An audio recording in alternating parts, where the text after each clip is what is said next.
Lovely, என் மேல உங்களுக்கு எவ்வளவு அன்பு. இது என்ன எகிப்து பேரடை கிளியோபாட்ராவுடைய கிரீடம் வேணுமா, மும்தாசுடைய மோதிரம் வேணுமா, இல்ல நூர்ஜஹானுடைய நெக்லஸ் வேணுமா? எது வேணும்? அதெல்லாம் ஒண்ணு வேண்டாம் ஐயா. நீங்க எப்பவும் எங்க அம்மா கூடவே இருந்தா அதுவே போதும். அது சரி, பாம்பேல 5 ஸ்டார் ஹோட்டல் கட்டுறதா சொன்னீங்களே, என்ன? அடுத்த மாசம். அதுக்கு அடுத்த வருஷம் ஓபனிங் செரமனி. நீதான் கட் பண்ண போற ரிப்பன். என் பார்ட்னர்ஸ் எல்லாம் வந்திருக்காங்க. Yes, all from Middle East. அவங்கன்னா இத உனக்கு கொடுத்து அனுப்பிச்சாங்க. ரத்னம், ரத்னம், ஓரே ரத்னம் இல்லீங்களா? அரே உன் முட்டா ரத்னம் ஊர் மேலே போனா நிமிர்த்தி காவானா?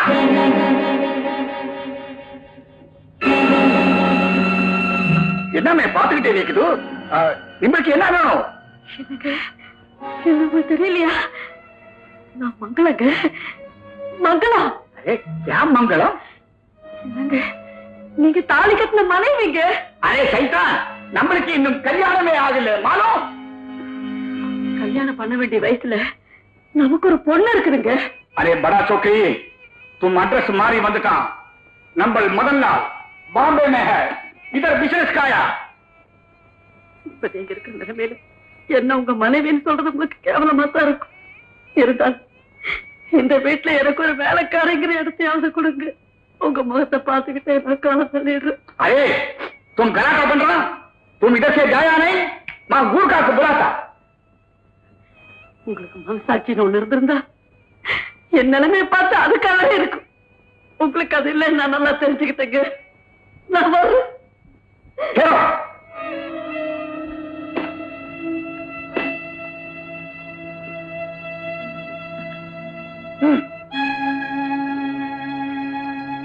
யாருன்னு தெரியாத ஒருத்திக்கு இவ்வளவு பணம் எதுக்காக கொடுக்குறீங்க?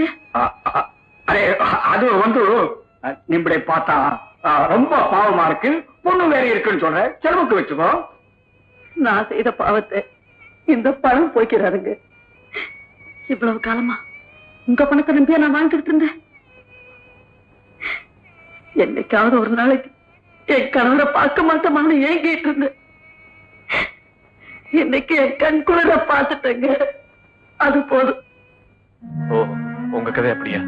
ஆமாங்க, என்ன பெத்தவங்க மதுரைக்கு பக்கத்துலதான் இருக்காங்கன்னு கேள்விப்பட்டேன். அதனாலதான் நான் இங்க வந்தேன். இங்க தெரிஞ்சவங்க வீட்டுல தங்கி இருந்தேன். அப்பப்பா, அங்க நடக்கிற அக்கிரமத்தை தாங்க முடியல, அதனால வெளியில வந்துட்டேன். அப்படி அங்க என்னங்க நடக்குது? அத நான் அப்புறமா சொல்றேன். இப்ப எனக்கு தங்கறதுக்கு ஒரு இடம் வேணும். நீங்க விரும்பினா இங்க என்னோட தங்கிக்கலாம், உங்க இஷ்டம். ஓகே, வாங்க போலாம்.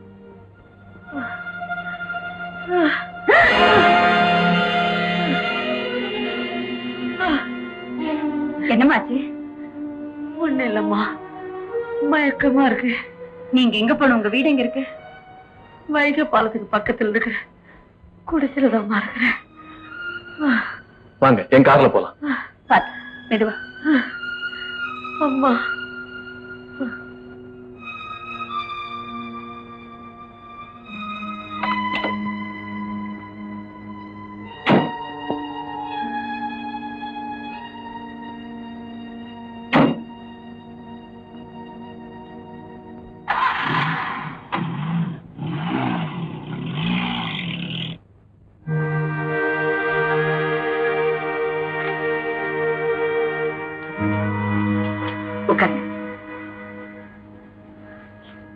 ரொம்ப நன்றிமா.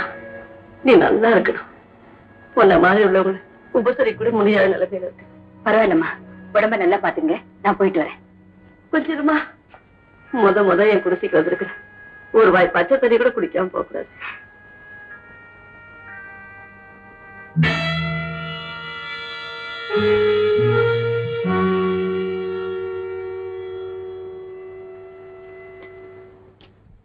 இந்தாம்மா. இவர் யாருமா? என் கணவர். உங்க கணவரா? ஆமா, இந்த மஞ்ச கைத்துக்கு சொந்தக்காரர். இப்ப எங்க இருக்காரு? இதே ஊர்ல தான் இருக்காரு. என்ன செஞ்சிட்டு இருக்காரு? ரொம்ப வசதியா இருக்காரு. பின்ன நீங்க ஏன் இப்படி சொல்ற? யாருகிட்டயாவது சொன்னாதான் என் மனசுல இருக்கிற பாரமும் கொஞ்சம் குறையும். ஒரே ஒரு சகோதரி தான் இருந்தா மெட்ராஸ்ல ராஜரத்னங்கிற பணக்காரர் வீட்டுல வேலை பார்த்துக்கிட்டு இருந்தா.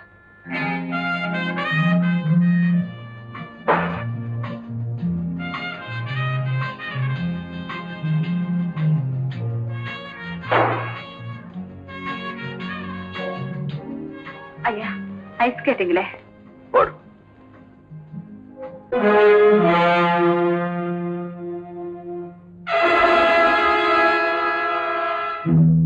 ஐயா.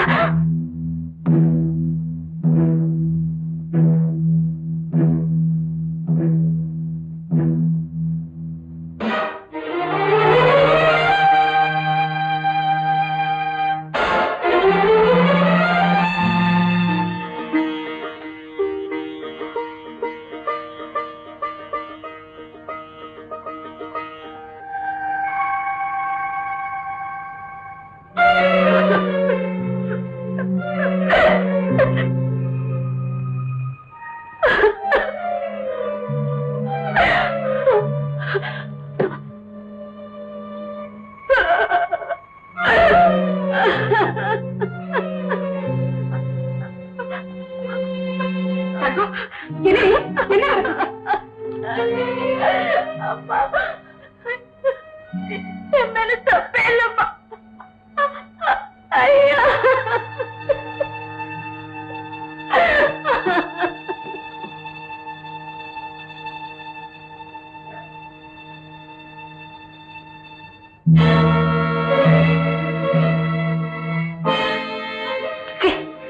மிருகம்.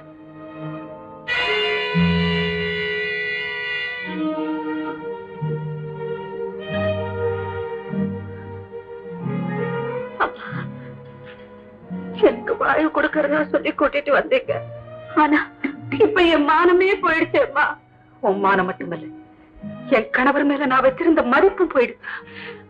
இந்த கேவலத்தை நான் யாருக்கிட்டம்மா சொல்லுவேன்?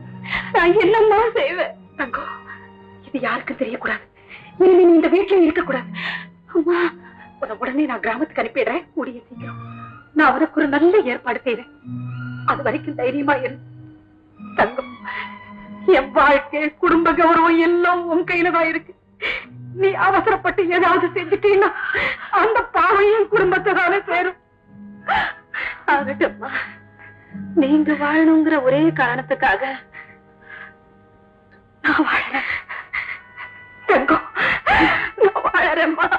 கெட்டு போனேன் தங்கம். ஒரு பெண் குழந்தைய பத்தி அதை மரகத அம்மா கிட்ட ஒப்படைச்சிருன்னு சொல்லிட்டு இறந்து போயிட்டேன். அந்த குழந்தைய எடுத்துட்டு நான் உங்க வீட்டுக்கு போயிருந்தேன். குழந்தை பிறந்த உடனே உங்ககிட்ட ஒப்படைக்க சொல்லிட்டு தங்கம் கண்ணை மூடிட்டாங்க. இந்தாங்க. இந்த நிமிஷத்துல இருந்து இதுவும் என் குழந்தைதான்.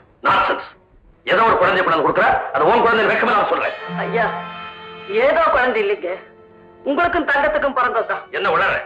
அவ உணரல, உண்மையைத்தான் சொல்றேன். உங்க மானத்தை காப்பாத்து இத்தனை நாள் நான் இருந்த மௌன விரதம் இன்னையோட முடியும். அன்னைக்கு நான் கோயிலுக்கு போயிருந்த போது நீங்க நடத்தின வெறியாட்டத்துடைய விளைவுதான் இந்த குழந்தை. அவளுக்கு நீங்க செய்த பாவத்துக்கு பிராயச்சித்தமா இந்த குழந்தையை நான் ஏத்துக்கல. தங்கத்துடைய சாபம் நம்ம குடும்பத்தையே சாம்பலாக்கிடும். அப்படி ஏதாவது இருந்தா குழந்தைய கொண்டு போய் அனாதாசிரமத்துல சேர்த்து நிறைய பணத்தை கொடுத்துருவோம். இது உன் வயிற்றுல பிறந்த குழந்தை இல்லையே. ஆனா உங்க ரத்தங்க, அதை மறந்துடாதீங்க. அன்னைக்கு நடந்த சம்பவத்தினுடைய விளைவுகளுக்கு நான் பொறுப்பேற்றுக்கிறேன்னு சொல்லி தங்கத்தை சமாதானப்படுத்தி அனுப்பி வச்சேன். அப்படி நான் சொல்ல அவ அப்பாவுடைய துப்பாக்கி என் குங்குமத்தையே அடிச்சிருக்கும். என்ன சொல்ற நீ? இந்த பாருங்க, எனக்கு பிறந்த குழந்தைக்கு நீங்க தான் தகப்பன்னா, தங்கத்துக்கு பிறந்த இந்த குழந்தைக்கு நீங்க தான் தகப்பன்.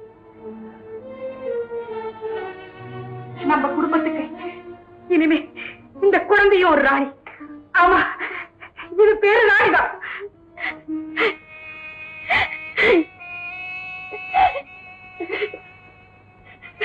ஏன் அழற? என் கதையை கேட்டதும் இல்ல, உங்க கதையை கேட்டதும் என்ன அறியாம அழுக வந்துடுச்சு. அப்புறம் என்னமா நடந்தது? குழந்தைய ஒப்படைச்சதுக்கு அப்புறம் அந்த வீட்டு பக்கமே நான் போகல. வயசு வந்த பொண்ணு தனியா இருக்க கூடாதுன்னு ஊர்ல இருக்கிறவங்க எல்லாம் ஒன்னா சேர்ந்து இவர் எனக்கு கட்டி வச்சாங்க. கல்யாணத்துக்கு முன்னாடியே கண்டபடி தெரியவர். கள்ளக்கடத்தல், திருட்டு, குடி எல்லா கெட்ட பழக்கமும் அவருக்கு இருந்தது. இதெல்லாம் தெரிஞ்சிருந்தும் அவரை நான் கட்டிக்கிட்டதுக்கு காரணம் எப்படியாவது அவரை திருத்திடலாங்கிற நம்பிக்கைதான். அவர் திருந்தவே இல்லை. வழக்கம் போல ஒரு திருட்டு கேஸ்ல போலீஸ் அவரை பிடிச்சிருச்சு. ஆனா அந்த போலீஸ் கிட்ட இருந்து அவர் எப்படியோ தப்பிச்சு ஓடிட்டார். கெட்டு ஓடி போன மனைவி திரும்பி வந்தா எந்த கணவரை ஏத்துக்க மாட்டேன். ஆனா கெட்ட அலைஞ்ச கணவன் எப்ப திரும்பி வந்தாலும் எந்த மனைவியும் ஏத்துக்குவா இல்லையாம்மா? அது மாதிரிதான் அவருக்காக நான் காத்துக்கிட்டு இருந்தேன். இன்னைக்கு என் சொந்தக்கார பையன் ஒருத்தரை பார்க்க போன இடத்துல எதிர்பாராத விதமா அவரை சந்திச்சேன். உங்களை பார்த்ததும் அவர் என்ன சொன்னாரு? நீ யாருன்னு கேட்டார். அட பாவி, பாவி அவரு இல்லம்மா, நான் தான். உங்களுக்கு குழந்தை இருக்குன்னு சொன்னீங்களே, ஆனா பொண்ணா? பொண்ணுதான். அவளும் அவங்க அப்பா மாதிரியே தான். என் பேச்சு கேட்கறதே இல்லை. யாரோ ஒரு காலி பையன் கூட சேர்ந்து சுத்திக்கிட்டு இருக்கிறான்.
சபாஷ், பியூட்டிஃபுல்.